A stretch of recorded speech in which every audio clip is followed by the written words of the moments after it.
Coffee Warming the Bones, Part 4. Hi, I'm James Lynch, and I encourage you to go through the whole series of Parts 1, 2, and 3 before even getting to Coffee Warming the Bones, Part 4. But since you've been following along, let me share a few things with you.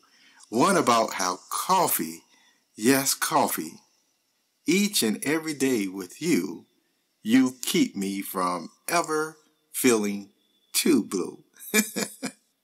I've said that little jingle just now in my mind several different ways, and this is the way it came out this time. So you may hear me in the future say it on a podcast, and guess what? I'll probably say it in a different way. But all the same, coffee does have a very nice taste. Or some people may say I disagree with you, but we're getting to that.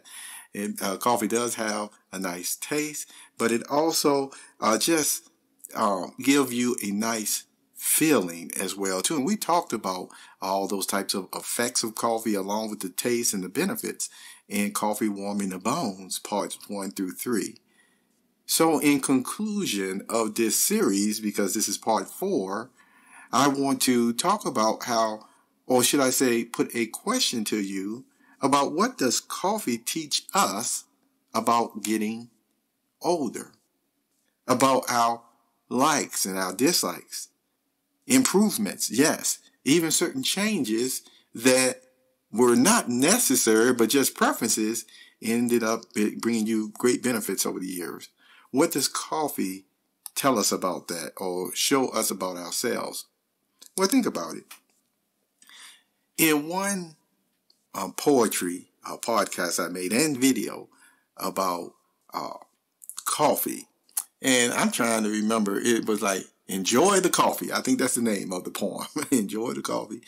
And it talked about how as a child, we watched the adults drink coffee, and when it came to preparation, and this didn't go into the poem, but this is what was going on during preparation as a child, you will notice they see you had your, spoon, your pot of coffee, and then what else did you have? Some cream, some sugar, you see on the side, or some milk, all there to prepare, a cup for you. Now, when it came to the adults, if you said, hey, 1 scoop or 2 scoops, see, for many of the adults, you might have heard them say, oh, just give me a little, teaspoonful, or don't give me any at all. I'll just drink it black, you see. But as a child, I would wager the majority of children, not only do they put 1 teaspoon, not only do they put 2 teaspoons, but goodness gracious, depending on how big the cup is, they might throw half the sugar in there, see? And that's the way children, when they first start off, if some parents allow them to drink coffee at all, it's like they got to really spruce it up there, you see, with the taste buds. Now, as we get older, though, even though we don't realize it as a child, you find yourself as an adult, all of a sudden, not needing a scoop of sugar, not needing, cream even at times. You can just drink it straight black and you still enjoy it the same. That's the way, life is. And see, the reason why I said that on the benefits, because just imagine, as an adult, if you still put as much sugar as, a child, or whatever in your coffee, oh my goodness, you could really have some difficult times, on your system if you didn't adjust naturally to enjoy the coffee in its mature tasting side. Okay, we're not getting into lattes that we talked about a while, because we know those have sugars and things of that nature. But, again, I will wager for still a good many persons in different fields, and when they're really working the ground, they might just, don't put that much sugar at all. They just want the straight up dark roast smell and taste or what have you. And so what does that continue to show us about our taste as we get older? One, you see life in different ways that you didn't as a child. You're able to even appreciate the simple things in life more than sometimes, you as a excited young adult, you see, teenager. And yet, even though it does not require you to drink as much coffee, okay, and I want to go on the other side of this, really saying requires a lot more activities and things of that nature for you to really be happy.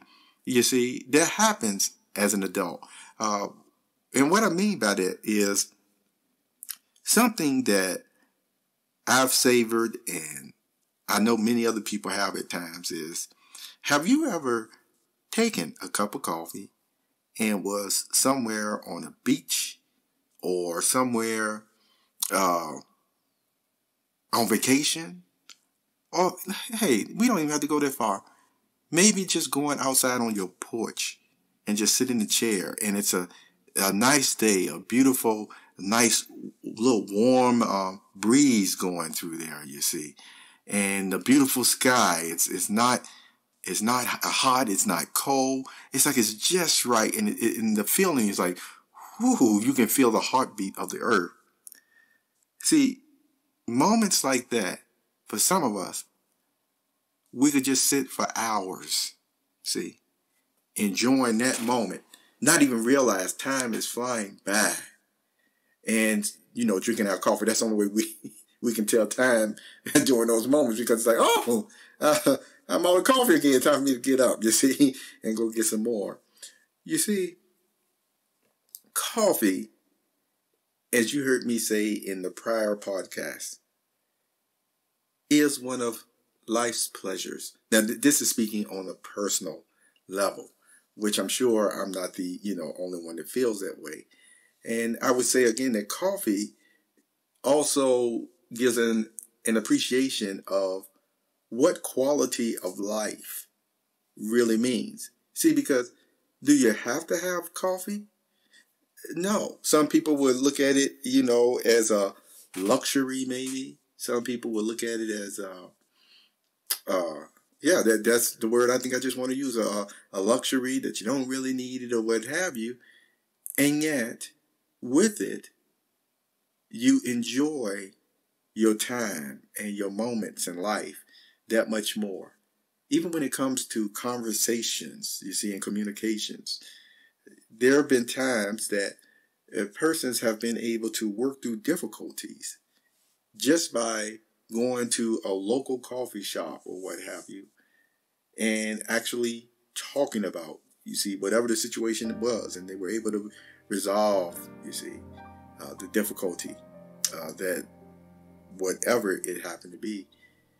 You see other students in college and everything, normally in coffee shops, drinking coffee while they're doing their homework, and it gets the brain to really, you see, pumping out the creative juices as well, as I would say, to get their assignments done, to solve matters that they couldn't do when they were in the classroom, you see. So there are many types of settings that goes to show again why persons love drinking coffee so much. For you to decide, if you were saying, maybe I'm going to start, drinking coffee, because most likely you can see down the teenagers, this may be more focused on or what have you. But here, here is some information. Here is some information in this podcast that now you can just go through, but especially in the first 3. And, then conclude whether you want to drink coffee or not, you see. But at least it's there. It's there just as much as the sweet taste on a nice winter morning. Yes, a winter morning. Drinking coffee. And you just have a wonderful day.